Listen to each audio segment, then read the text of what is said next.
Un tueur responsable de centaines de morts s'arrête dans une station-service pour faire le plein. Sans le savoir, il attire l'attention d'un voyou inconscient du danger. Le voyou, intéressé par la voiture du tueur, veut l'acheter à bas prix.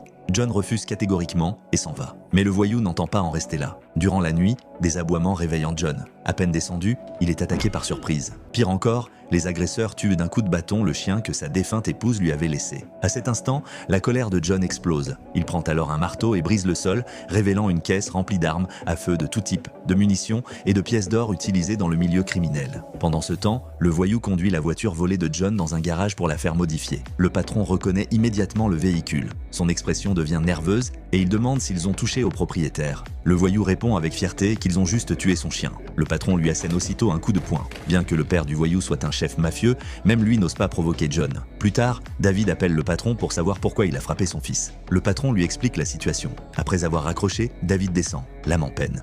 Quand son fils rentre, David le frappe directement. Le fils proteste disant que ce n'était qu'un homme ordinaire. David répond « L'homme ordinaire que tu as provoqué s'appelle John Wick. Il a déjà tué une dizaine de personnes avec un simple crayon. » David sait parfaitement que John viendra chercher son fils. Il décide donc de prendre les devants. 12 tueurs s'infiltrent chez John à la faveur de la nuit sans savoir qu'ils viennent de pénétrer dans le domaine de la mort elle-même. Ce film s'intitule John Wick